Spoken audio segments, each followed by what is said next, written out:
Death or alive লেখিকা প্রিয়াঙ্কা হাওলাদার পর্ব ৩০। কয়েকটা দিন কেটে গেছে, কিন্তু সময়ের প্রবাহ যেন থেমে গেছে জাইমের কাছে। সূর্য উঠেছে, অস্ত গেছে, রাত্রি এসেছে, আবার ভোর হয়েছে। তবু সেই সময়ের কোনো স্রোত তার জীবনের ভেতর ঢুকতে পারেনি। সে এখন নিজেকে বন্দি করে রেখেছে এক অন্ধকার কক্ষে। কক্ষটির ভারী দরজা বাইরে থেকে বন্ধ নয়, তবুও যেন কারোর পক্ষে ভেতরে প্রবেশ করা অসম্ভব, কারণ ভেতরের অন্ধকারই সমস্ত কিছু গ্রাস করে নিয়েছে। জানালার পর্দাগুলো সবসময় টানা, আলো প্রবেশের সাহস পায় না সেই ঘরে। দিন রাতের কোনো পার্থক্য নেই সেখানে, শুধু একটানা নিস্তব্ধতা আর অন্ধকারের দমবন্ধ পরিবেশ। জাইমের চারপাশে কেউ নেই, তবুও সে যেন হাজার মানুষের ভিড়ের ভেতরে একা। এক সময়ের প্রাণবন্ত জিনটা আজ নিস্তব্ধতার মাঝে ভেঙে পড়েছে। এলিনার মৃত্যুর সেই নির্মম ছায়া তার ভেতর থেকে সমস্ত আলো কেড়ে নিয়েছে। যার মৃত্যু তার পৃথিবীকে শূন্য করে দিয়েছে, সেই স্মৃতি এখন তাকে প্রতিনিয়ত তাড়া করে ফিরছে। কোনো হাসি, কোনো সুর, কোনো জীবনের রং তার কাছে পৌঁছায় না।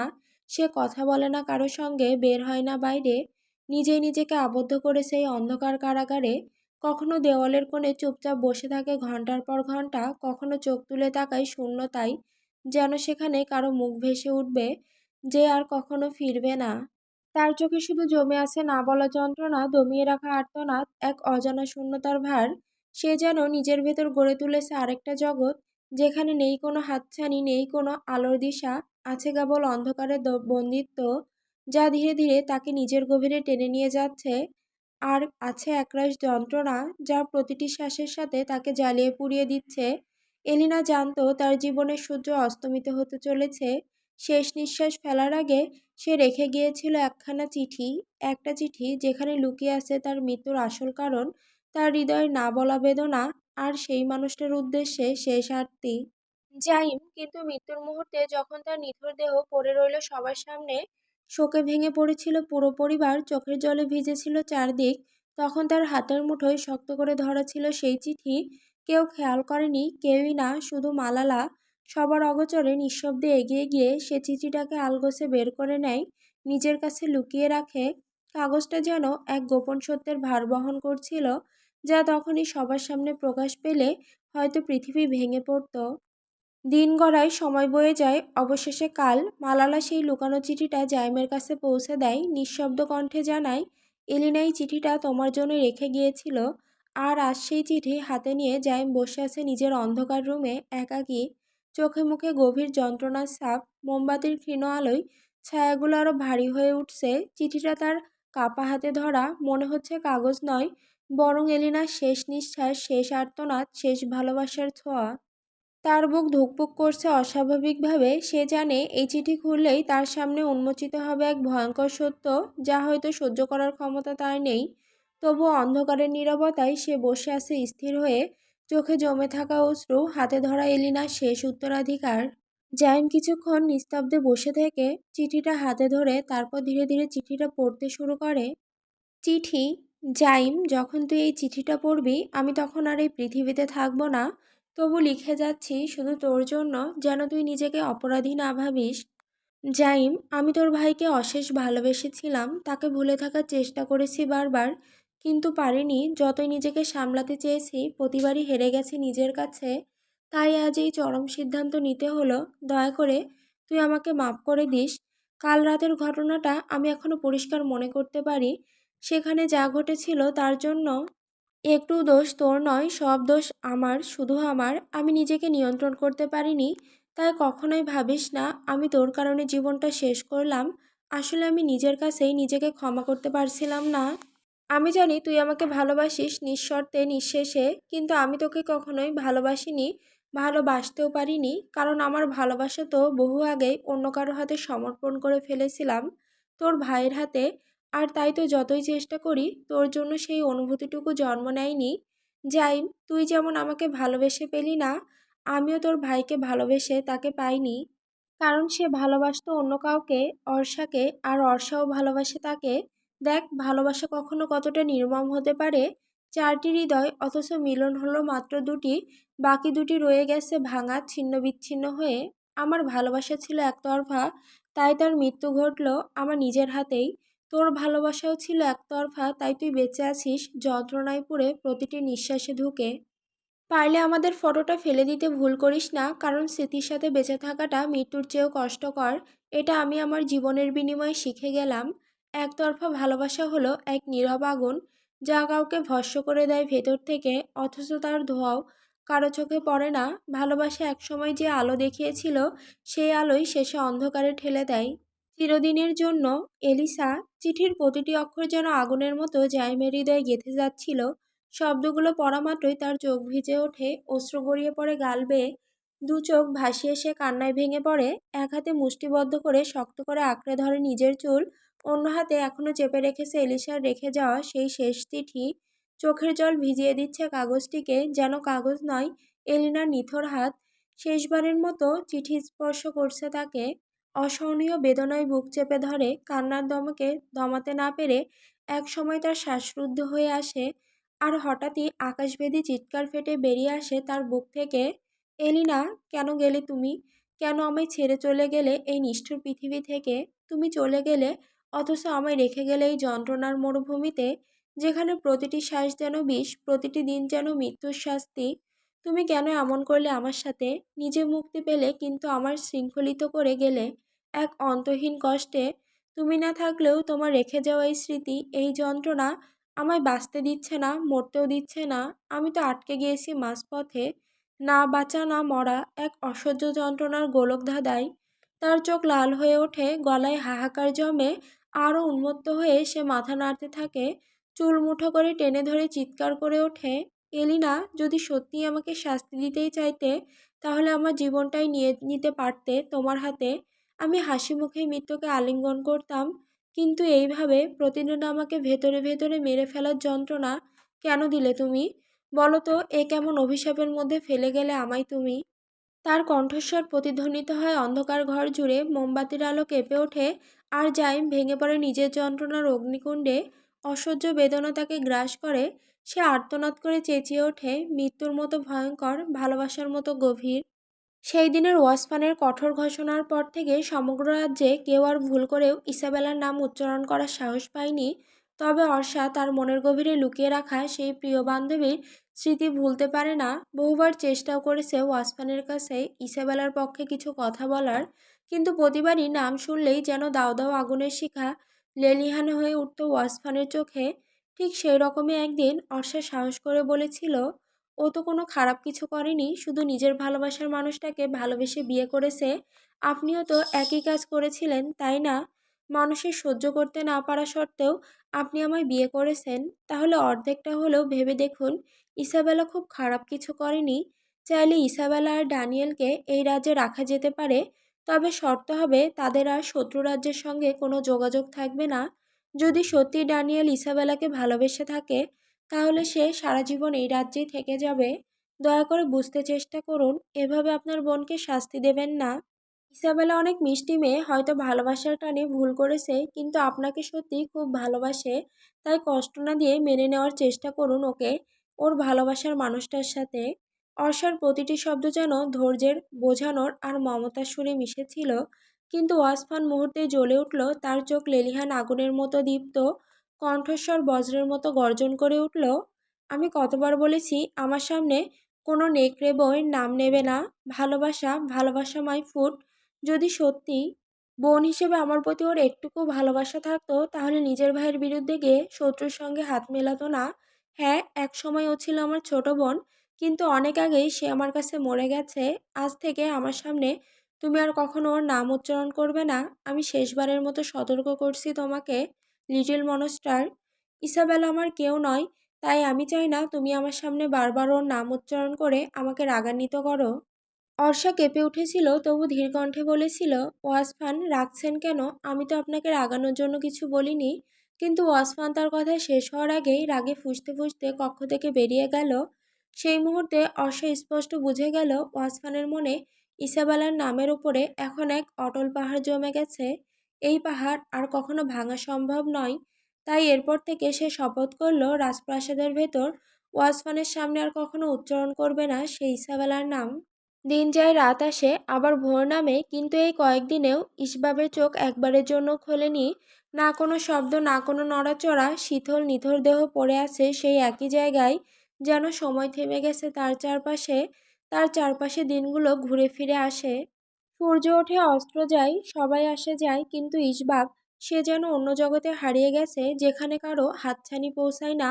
রাজবৈদ্য প্রতিদিন নিঃশব্দে এসে তার শরীর পরীক্ষা করেন, ওষুধ প্রয়োগ করেন, মন্ত্র পড়েন, আশ্বাস দেন হয়তো খুব শিগগিরই কমা থেকে ফিরে আসবে তিনি, আবার হয়তো আর কোনোদিন ফিরবেন না। তার কণ্ঠের ভেতর লুকিয়ে থাকে অজানা দ্বিধা, এক অনিশ্চয়তা যা আশা আর ভয়ের মাঝখানে দুলতে থাকে। কে জানে কোন দিকেই শেষমেশ হেলে পড়বে এই ভাগ্যের দাঁড়িপাল্লা। তবে নিথর ইসবাব, সে এখনো পড়ে আছে নিঃশ্বাসে টিকে থাকা এক জীবন নিয়ে, এক নীরবতার গভীরে বন্দী। বাইরে আলো ছড়ালেও ভেতরে কেবল অন্ধকার ঘিরে রয়েছে। সবার চোখে এক অদ্ভুত প্রতীক্ষা, ফিরে আসবে কিনা সে, নাকি এভাবেই চিরতরে হারিয়ে যাবে অচেনা নিস্তব্ধতায়। রাতের আকাশ যেন আজ অদ্ভুত রকমের দীপ্ত, তারার ঝলকানিতে যেন রাজ্যের প্রতিটি প্রাসাদ, প্রতিটি টাওয়ার ভেসে উঠছে অন্য এক অলৌকিক আভায়। আজ রাজ্যে বাহিরে অন্য এক সভায় আয়োজিত হয়েছে এক রাজকীয় অনুষ্ঠান, যেখানে সমবেত হবে অসংখ্য জিন। প্রতিটি রাজ্যের মহামান্য অতিথিরা। সাধারণত ওয়াসফান তার কর্তব্য ও কাজের উদ্দেশ্যে যেখানেই যেতেন একাই যেতেন। তার স্বভাবই ছিল নিঃসঙ্গ কিন্তু দুর্জয়। কিন্তু আজকের রাত অন্য, তার মনে হয়েছে তার লিটল মনস্টারকে সঙ্গে নেওয়া দরকার। হয়তো নিজের অদ্ভুত আসক্তি কিংবা গোপন আবেগই তাকে এই সিদ্ধান্তে পৌঁছে দিয়েছে। তাই সে আগেভাগেই অর্ষাকে জানিয়ে দিয়েছিলেন, সুন্দর করে সাজবে, আজ তুমি আমার সঙ্গে যাবে। সময়ের পর্দা সরিয়ে যখন ওয়াসফান প্রবেশ করলেন নিজের কক্ষে, দৃশ্যটিতে আর চোখের সামনে এসে যেন তাকে কিছুক্ষণের জন্য স্তব্ধ করে দিল। সেখানে বসে আছে তার লাড্ডু, কালো কর্নিশ সিল্কের গাউন, যেটির গাঢ় আভা তার ফর্সা গায়ের রঙকে আরও উজ্জ্বল করে তুলেছে। গোল কালো চুল গুছিয়ে খোপা করে বাঁধা, খোপার ওপর শোভা পাচ্ছে ছোট্ট রূপালি তারার মুকুট, মুখে হালকা স্বাদ, চোখের কোণে মৃদু কাজল, ঠোঁটে শিশির ছোঁয়া আভা, আর পুরো চেহারাই এক সরল অথচ অমায়িক সৌন্দর্য। সবচেয়ে বেশি যা ওয়াসফানের দৃষ্টি কেড়ে নিল তা হলো তার সেই মিষ্টি হাসি, সরল অথচ কাঁপন ধরানো, যেন এই হাসি ভেঙে দিতে পারে দানব সম্রাটের কঠোরতা। ওয়াসফানের বুকের ভেতর এক অস্থির ঝড় বয়ে গেল। মনে হলো এই ছোট্ট লাড্ডুটাকে এখনই বুকে চেপে ধরে নিঃশেষে ভোগ করে নেয়। তার চোখ জ্বলজ্বল করছিল, তবু কঠিন চোয়াল চেপে নিজেকে শান্ত করল। না, আজ নয়। অশান্ত মনকে স্থির করে তিনি এগিয়ে গেলেন, হাত বাড়ালেন অর্ষার দিকে। অর্ষা মাথা নিচু করে, তবে চোরা লজ্জার লাল আভা মুখে ফুটে উঠল। চলো লিটল মনস্টার। ওয়াসফানের কণ্ঠে বাজল সেই মিশ্রিত ধীরতা আর মমতার সুর। ওয়াসফান অর্ষাকে নিজের কোলে তুলে তারপর ডানা বের করে উঠতে শুরু করলো। তারপর দীর্ঘ পথ পাড়ি দিয়ে গন্তব্যে এসে পৌঁছালো তারা। রাতের আকাশের নিচে রাজকীয় রথে পাশাপাশি বসলো দুজন। একদিকে দানব সম্রাটের গর্বিত কঠোরতা, অন্যদিকে ভীত লজ্জায় আচ্ছন্ন অর্ষার কোমলতা। সেই বিশাল আসরে উপস্থিত ছিল অগণিত মানুষ, রাজকীয় অভিজাত, নানা প্রজাতির জিনেরা, আর অদ্ভুত কিছু আশিক জিনের দলও। ওয়াসফান সেদিন ভীষণ ব্যস্ত রাজকীয় অতিথিদের সঙ্গে সৌজন্য বিনিময়, একজনের পর একজনের সঙ্গে আলাপ, কখনো আবার গম্ভীর আলোচনায় মগ্ন। তবুও যত কাজই থাকুক, যত কথাই বলুক, তার এক হাত যেন একেবারে শেকলের মতো শক্ত করে চেপে ধরে রেখেছিল অর্ষার হাত। মুহূর্তের জন্য তাকে নিজের পাশ থেকে আলাদা হতে দেয়নি। অর্ষা ছিল তার ছায়ার মতো, প্রতিটি পদক্ষেপে সাথে নিয়ে ঘুরছে, যেন ভিড়ের মাঝেও তাকে হারিয়ে ফেলার ভয় কাজ করছে ওয়াসফানের ভেতর। এই ব্যস্ততা, এই কোলাহলের মাঝেই কেউ একজন ওদের দিকে বহুক্ষণ ধরে তাকিয়েছিল। সে ছিল আশিক জিনদের মধ্যেকার এক জিন। তার চোখের দৃষ্টি বারবার গিয়ে থেমেছিল অর্ষার ওপর, যেন প্রথম দেখাতেই ভালোবেসে ফেলেছে সে অর্ষাকে। অবশেষে সাহস সঞ্চয় করে সে এগিয়ে এলো। ওয়াসফানের সামনে এসে দাঁড়ালো সে, চোখে কৃত্রিম ভদ্রতার আভাস, হাতে এক অস্বাভাবিক ভঙ্গি। সোজা অর্ষার দিকে হাত বাড়িয়ে দিয়ে মিষ্টি হাসি ফোটালো ঠোঁটে, যেন সৌজন্যের নামে স্পর্শ চাইছে।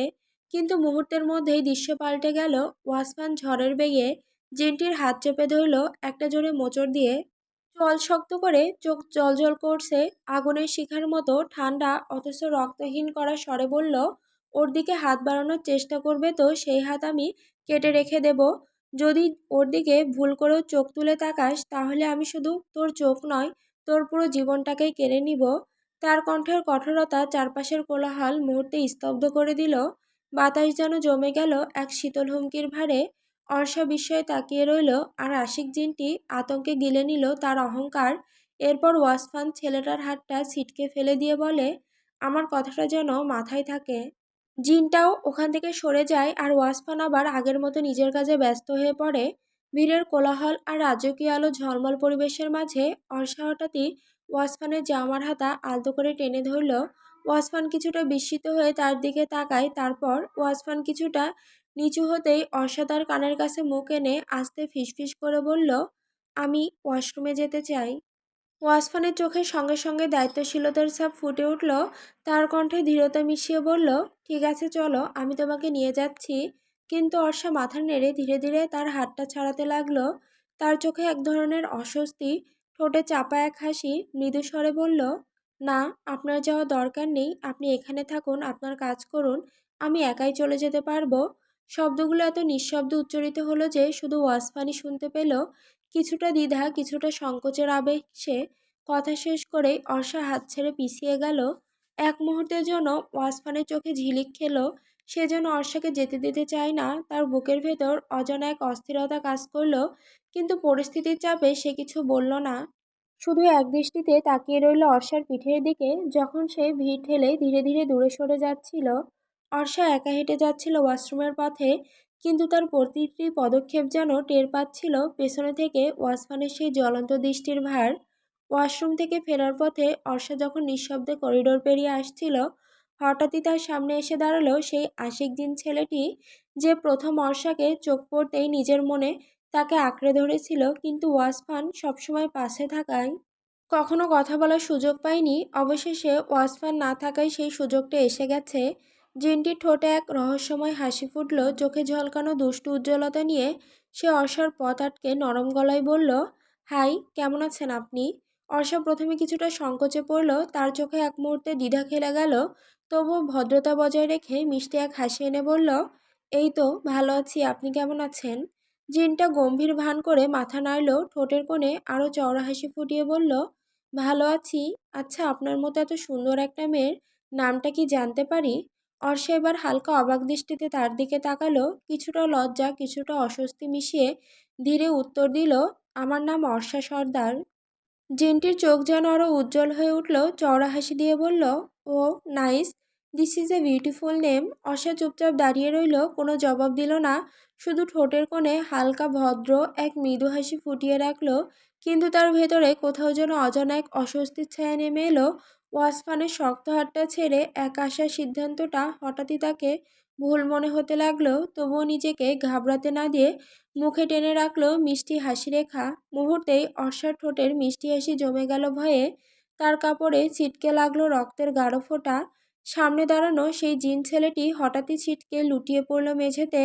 অর্ষা বিস্ময়ে তাকিয়ে রইল, শরীর কাঁপতে শুরু করলো তার। ধীরে ধীরে চোখ তুলতে সে দেখলো তার সামনে দাঁড়িয়ে আছে ওয়াসফান, দৃষ্টিতে অগ্নিশিখার মতো দাউ দাউ জ্বালা। চোখ দুটো সোনালী বর্ণে দীপ্তিমান, মুখে ছড়িয়ে আছে রক্তের ছিটে, আর ঠোঁটে খেলে যাচ্ছে এক অদ্ভুত বাঁকা হাসি। তার এক হাতে ধরা রক্ত ঝরতে থাকা তরোয়ার, আর অন্য হাতে সেই ছেলেটার কাটা হাত ঝুলে আছে। পুরো দৃশ্যটা যেন মৃত্যুর মূর্ত প্রতীক হয়ে দাঁড়িয়ে আছে ওয়াসফান। অর্ষা বুঝলো ওয়াশরুম থেকে ফিরতে একটু দেরি তার জীবনের ভয়ঙ্করতম মুহূর্ত ডেকে এনেছে, কারণ ঠিক তখনই ওয়াসফান ছুটে এসেছিল তার খোঁজে। আর চোখে পড়েছিল অর্ষা আর সেই জিন ছেলেটির ফিসফিস হাসি ঠাট্টা। সেই দৃশ্য যেন আগুনে ঘি ঢেলে দিল। ওয়াসফানের রাগ মুহূর্তেই মাথায় চড়ে বসে। তলোয়ারের ঝলকেই ছেলেটার হাত কেটে ঝুলে থাকে ওয়াসফানের মুঠোয়। মাটিতে লুটিয়ে পড়ে যন্ত্রণায় কাতরাচ্ছিল জেনটি, কিন্তু ওয়াসফানের মনে কোনো দয়া ছিল না। তার বুক থেকে রাগ যেন গর্জন করে বেরিয়ে এলো। সাপান্ত করতে করতে বলল, মাদার ফাক, আমি বলেছিলাম না ওর দিকে তাকানোর সাহস করলেও আমি শুধু তোর চোখ নয়, তোর পুরো জীবন কেড়ে নেব। আর তোর এত বড় সাহস, তুই আমার অর্ষার সাথে কথা বলতে এসেছিস? আজ তোকে আমি এমন ভয়ঙ্কর মৃত্যু দেব যে এরপর থেকে কেউ মিসেস ওয়াসফান কায়েস্তের কাছে আসার সাহস করবে না। কথাগুলোর আগে ফুঁসে ফেটে বের হচ্ছিল তার গলা থেকে। প্রায় সৈনিকের মতো কায়দায় এগিয়ে যাচ্ছিল সে ছেলেটার দিকে, হাত ঝলসানো তরোয়ার। আর মাটিতে পড়ে থাকা ছেলেটি ভয়ে ভয়ে পেছাতে শুরু করলো, কিন্তু চোখে মুখে লেখা ভয় তার মৃত্যুর ছায়াকেও আরো ঘন করে তুলেছিল। অর্ষা তখনও ভয়ে কাঁপছে। ওয়াসফানের চোখের আগুন দেখে সে হঠাৎই বুঝে যায়, আর এক মুহূর্ত দেরি করলে এই মেঝেতে আরেকটা প্রাণ ঝরে পড়বে। তাই এক দৌড়ে এগিয়ে এসে সে দাঁড়িয়ে যায় ওয়াসফানের সামনে, তার বুকের সামনে এক মানব ঢাল হয়ে। ওয়াসফান যেন হঠাৎ থমকে গেল, পরের মুহূর্তে তার গর্জন বেরিয়ে আসে বজ্রপাতের মতো, আমার সামনে থেকে সর। তার সেই হুঙ্কারেই সারা অনুষ্ঠান ঘরটা কেঁপে ওঠে। অতিথিরা ছুটে আসে সে জায়গায়, কারো মুখে কথা নেই, কারো চোখে একমাত্র বিশ্বাস। হঠাৎ কি ভয়ঙ্কর দৃশ্য নেমে এলো তাদের চোখের সামনে, কেউ বোঝারও সুযোগ পাচ্ছে না। যে জিন ছেলেটার হাত ওয়াসফানের তরোয়াল পড়ে গিয়েছিল, তার বাবাও ছিলেন এই আসরে। মুহূর্তের মধ্যেই তার মুখ বিবর্ণ হয়ে যায় ছেলের রক্তাক্ত শরীর দেখে। যদিও সে বুঝতে পারছে না আসল ভুলটা কি ঘটেছে, তবু ওয়াসফানের রাগের পরিচয় সে জানে, আর জানে এই রাগ কারো জীবনকে মুহূর্তে গ্রাস করে নিতে পারে। তাই এক মুহূর্ত দেরি না করে লোকটা ছুটে এসে ঝপ করে পড়ে যায় ওয়াসফানের পায়ে। চোখ থেকে টপ টপ করে অশ্রু ঝরতে থাকে, কণ্ঠস্বর কাঁপতে কাঁপতে বেরিয়ে আসে, বাদশাহ, আমি জানি না আমার ছেলে কোন অপরাধ করেছে, কিন্তু আমি আপনার কাছে ক্ষমা চাইছি। সে যদি কিছু ভুল করে থাকে আপনি শাস্তি দিন, আপনি যা চান তাই দিন, আমি মেনে নেব, কিন্তু দয়া করে তার প্রাণ কেড়ে নেবেন না। আমি ভিক্ষা চাইছি, তার প্রাণটা আমাকে ফিরিয়ে দিন। চারিদিক নিস্তব্ধ, শুধু লোকটার কান্না আর ছেলের কাতরানো শব্দ ভেসে আসছে।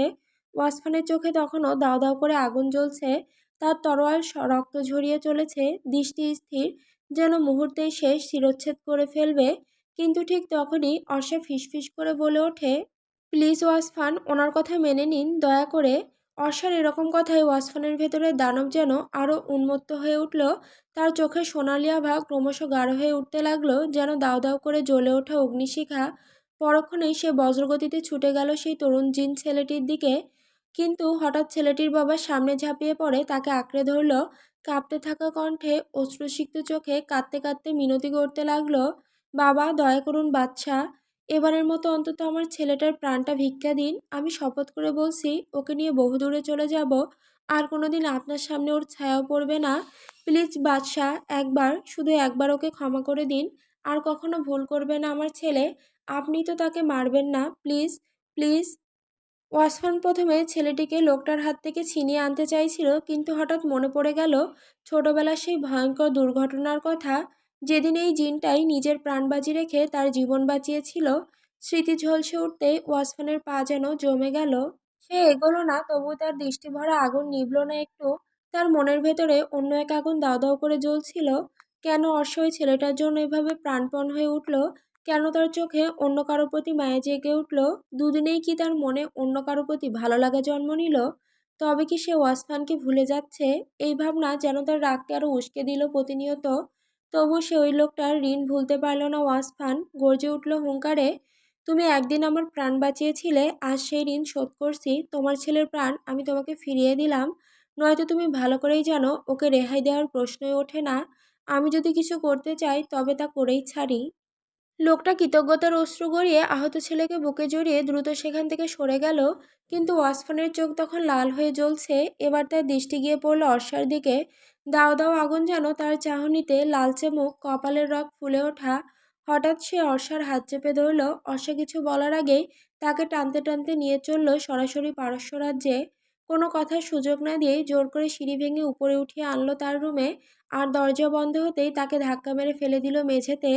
অর্ষা ব্যথায় কেঁপে উঠল, অথচ ওয়াসফানের দৃষ্টিতে তখনও আগুন জ্বলছে দাউ দাউ করে। ওয়াসফান যেন এখানেই থেমে গেল না, হঠাৎ ঝড়ের মতো অর্ষাকে টেনে তুলে নিয়ে এলো সামনে।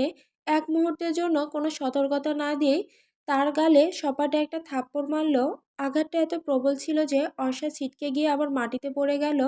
তার ঠোঁটের কোণে ফেটে রক্ত ঝরে পড়ছে, গালে 5 আঙুলের দাগ লাল হয়ে ফুটে উঠেছে, মাথার ভেতর যেন বজ্র নেমে এলো, সবকিছু ঝিমঝিম করছে। অর্ষা ব্যথা আর অপমান গিলে ফেলে অবাক চোখে তাকিয়ে রইল ওয়াসফানের দিকে। ঠোঁট নড়ল না, কিন্তু চোখের ভেতরের কষ্ট আর ক্ষতবিক্ষত অভিমান যেন অগ্নি হয়ে জ্বলতে লাগলো। তার নীরব দৃষ্টি প্রশ্ন করছিল, আমি কি ভুল করেছিলাম? কিন্তু ওয়াসফানের চোখে যেন সেই দৃষ্টি কোনো অর্থ বহনই করল না।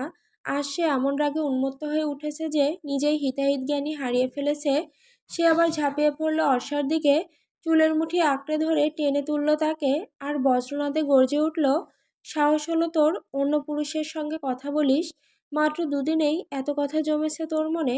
আমার উপর মন ভরে গেছে, নাকি শরীরে আগুন লেগেছে তাই অন্য কারো কাছে ছুটে যাচ্ছিস? ওয়াসমানের চোখ যেন রক্তপিপাসু আগুনে জ্বলছে, তার কণ্ঠস্বর কাঁপিয়ে দিচ্ছে দেয়াল ছাদ। বল, তোর শরীরের জ্বালাকে আমি মেটাতে পারি না তাই অন্য কারো কাছে যাওয়া লাগে? এত জ্বালা ধরে গেছে তোর শরীরে? আচ্ছা, আজ আমি নিজেই তোর সব জ্বালা মিটিয়ে দেব। অর্ষা থরথর করে কাঁপছিল, কিন্তু চোখের ভেতরের দৃষ্টি তখনও বলছিল, এটা কি তার ওয়াসফান? না, শুধু এই রাজ্যের জিন বাদশাহ। অর্ষা একদৃষ্টিতে তাকিয়ে রইল ওয়াসফানের দিকে। চোখে কষ্ট, অভিমান, প্রশ্ন সবই জমাট বেঁধে আছে, কিন্তু ঠোঁটের কোণে কোনো শব্দ নেই, একটু কথা সে বলল না। অর্ষার এই নীরবতা যেন ওয়াসফানের রাগকে আরও উস্কে দিল। মুহূর্তেই তার চোখ আগুনের মতো জ্বলে উঠল। গর্জন করতে করতে সে আগুন রূপ ধারণ করল। তার হাতের বড় বড় ধারালো নখগুলো হঠাৎ বেরিয়ে এলো। কোনো দ্বিধা না করে সেই নখ অর্ষার গলায় চালিয়ে দিল। গভীর ক্ষত না হলেও গলার চামড়া চিরে চিকন ধারার মতো রক্ত ঝরতে লাগলো। অর্ষা ব্যথায় মৃদু চিৎকার করে উঠল, চোখ কুঁচকে এলো, কিন্তু তবু মুখে কোনো শব্দ নেই, শুধু নিঃশব্দ অশ্রু টলমল করে গড়িয়ে পড়ছে। দৃষ্টি নিবদ্ধ ওয়াসফানের উপরই। সেই দৃষ্টি যেন প্রশ্ন করছে, তুমি সত্যি আমাকে ভালোবাসো, নাকি শুধু আমার দেহের প্রতি নেশাই তোমার সব? ভালোবাসলে কি এভাবে আঘাত করতে পারতে? তার বুকের ভেতর কাঁপতে থাকা প্রশ্নগুলো গলা ছুঁয়ে বের হতে চায়, কিন্তু ঠোঁট নড়ে না।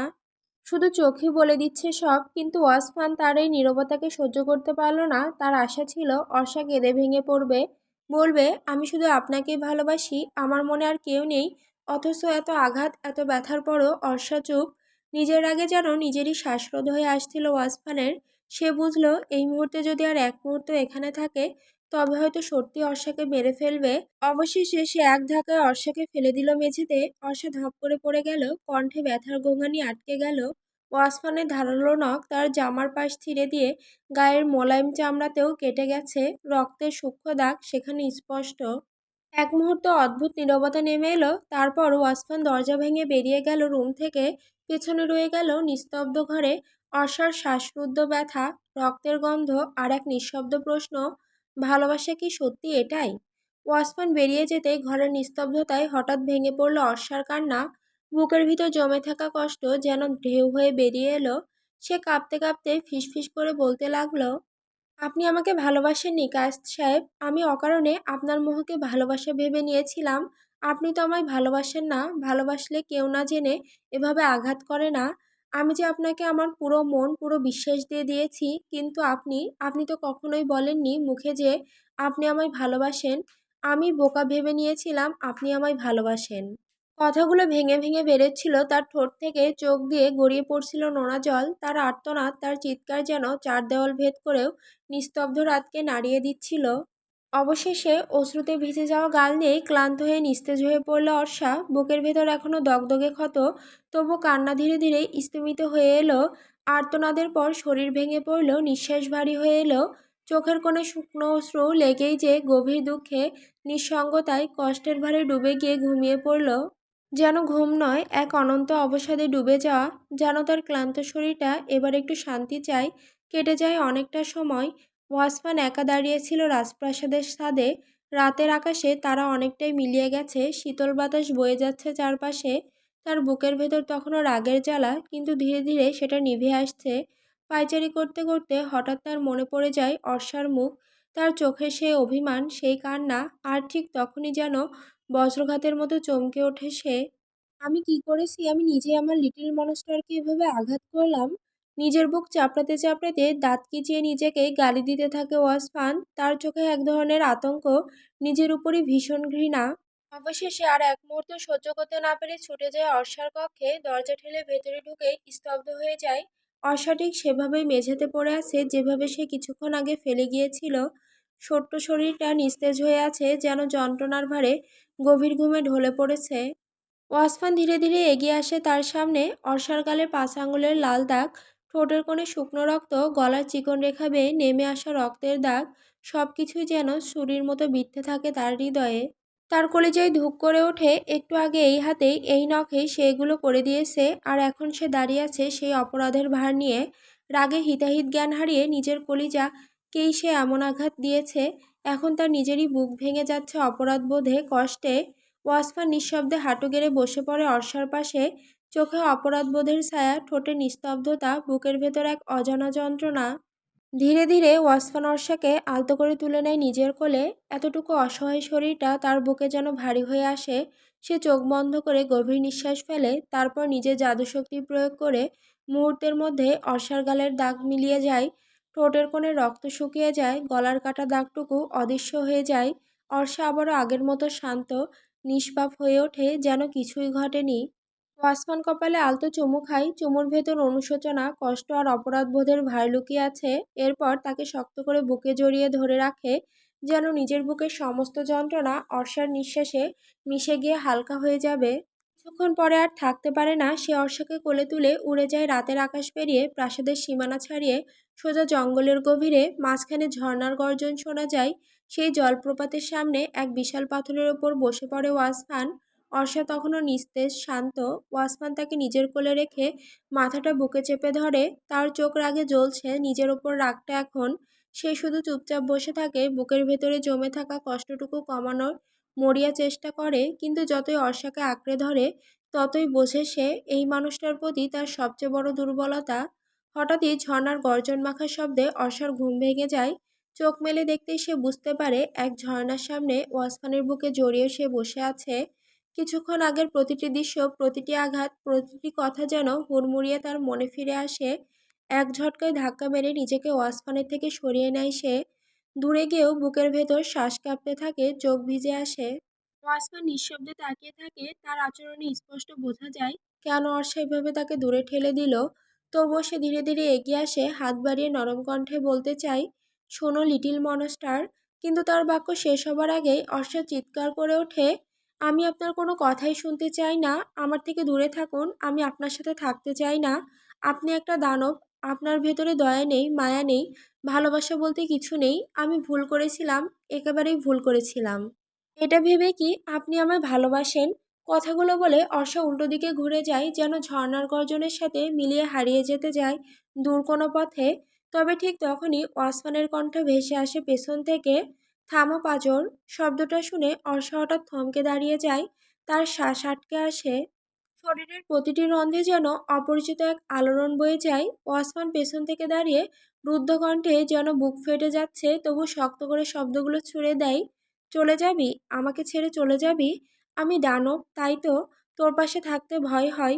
আচ্ছা ঠিক আছে, যা। তবে যাওয়ার আগে এতটুকু শিখিয়ে দিয়ে যা, আমি কিভাবে নিঃশ্বাস নেব তোকে ছাড়া। যে নিঃশ্বাস আমি সেদিন তোর নামে লিখে দিয়েছিলাম, সেটাই তুই নিয়ে যাস।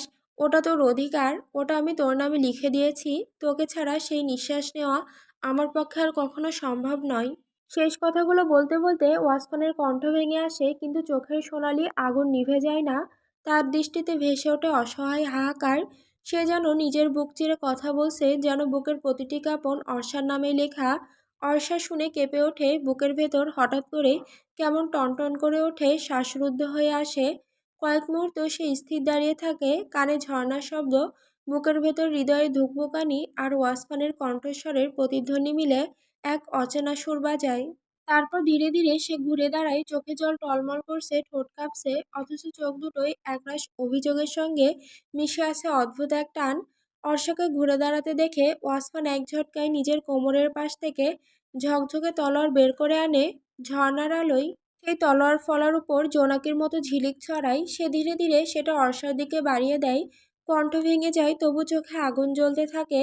এই নে, নিয়ে যা, নিজের দেনমোহরের উসুল নিয়ে যা।